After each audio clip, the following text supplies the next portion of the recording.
I'm in the Pottery studio at the Willamette Art Center, and I want to film for you all the projects I have in process and show you what a pottery studio functions like, the different things at different phases. So when you walk in, I don't have anything yet on this shelf, but I will soon. This is the shelf of finished work, and they set it out here. It's labeled finished work, and it's also a cool place to get ideas. I think the next class I'm going to take is going to be a glazing class. I'm very heavy-handed with the glazing, and I had pieces over here, and guess what? They're in the kiln. That's exciting. That means in probably 2 days they'll be out, maybe more. These are called extruders. This is basically like a huge Play-Doh center. The squishers. You put your clay in, and you put this down, and you squish it down in the doer, like that. Let's not clock anybody in the head. And you put different shapes in it. And I want to do the big one and do some cups. I want to pipe, like a PVC pipe, and then turn it into little wine cups. These are the glazes, and I have used this, and I need to make a list of the pieces, because what I tend to do is I dunk stuff and then I don't write it down, and then I go, what glaze did I use? And if it has a cool effect, for example, my first torn vase is in the kiln. I put some of this wetlands glaze in the bottom, and then I put this over the top, this one over the top, and if it breaks, cool, they react cool, and I love it. I might want to do it again. Okay, this next one is the bisqueware. And the bisqueware is interesting because it's, if you were to go to a paint your own pottery place and you buy a piece that's already fired, this is what they would have for you. And sometimes I struggle to recognize my own pieces. But I have them also written down. So these 2 cups are mine, I could tell already. This is like a folded over cup, and there it is, Jack's on the bottom. Jack's. So I got 2 cups. This one, this doer looks like, nope, it's not mine, it was wheel thrown. And so I'm gonna take these, then I just start to inspect it. Oh yeah, there's one up there.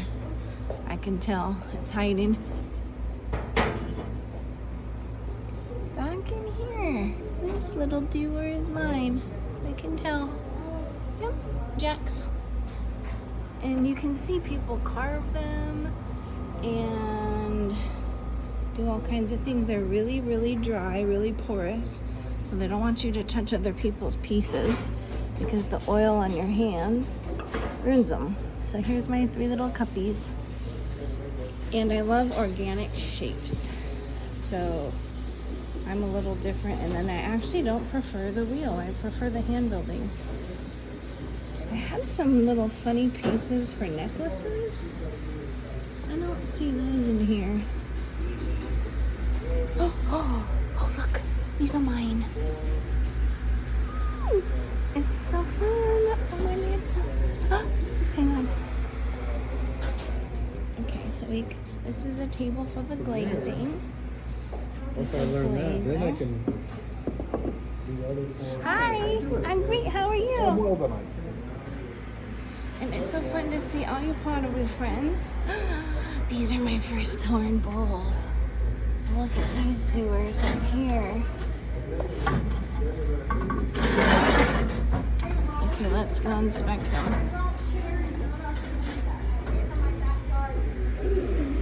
Okay. I had no expectations. Okay. Because I kind of signed up for other people. These are my molded pieces. They have this torn edge, and they can nest together. But I'm you know, already most of in the love pieces with we got those. too are not really funky And so we because have to pick a glaze. What do you think? you can't do half of them. So I'm gonna drink let out of these them sit and here. do anything. They're just to look at. So My friends are like, you're gonna make us videos. I'm like, they're gonna be bad because I'm a Gen Xer and I don't know how to edit anything. Okay, you get it. Nonetheless, here's our videos. Ooh, cherries, yummy. So I have to pick what colors I want to. I don't even know. Right? Okay, so that's exciting. It makes me feel like I had more over here, but I can't remember. And I'm a person that does little tiny baby bowlies. Just makes me wonder where my necklace thingies are. I made pendants. We don't know. Right? I'd be that person who had a piece hanging out, but you can tell though what ones are wheel thrown and what ones are hand built. Okay, sweet. So we're gonna extrude her, and then my class is getting set, and then these ones are drying, and you want to dry potteries so they dry even, so people cover them in plastic. And sometimes there's another person with an organic bowl. That's beautiful. We have a similar aesthetic. So here's my work. This is my planter. We had an assignment to do a box. So if this is the size of my hand, it's a good size. This is my bonsai box. And it's leather hard getting to greenware. So I'm gonna let it out. These I threw on the wheel and they're almost leather hard. So I'm gonna let them dry out tonight. And then over here, we're filling the table. This is greenware. When it gets really, really dry, we put it in here with our tickets for him to put it in the kiln. So it goes from wet to leather hard to greenware, which is dried and brittle. These are all my little bowlies. This is basically my therapy. I'm not sure I need talk therapy. It gets me more worked up. I think I need bowlies. So, I made those. Actually, there's a piece in here that one of my friends at the hospital made. How cool is that? So then it goes, and that's what turns it into the bisqueware, which is down here. Then you glaze it. Then you put it on the firing table, and it goes in the fire twice. And that's why all the analogies about refinement and fire have to do with that. But look how amazing this is. Not only here's another classroom, they even have drawing and some painting. More wheels over here. So that's it for the pottery. I'm so happy. I have something in every stage. And I'm not a purple person, but look at this, lavender. Purple.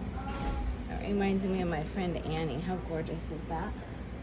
And this seafoam one, this totally beautiful turquoise runs.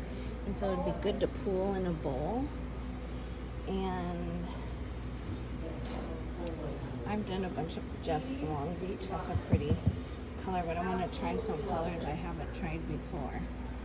All right. That's it for the pottery. I'll keep you posted. I should have things out of the kiln here really soon, including my first dogwood bowl.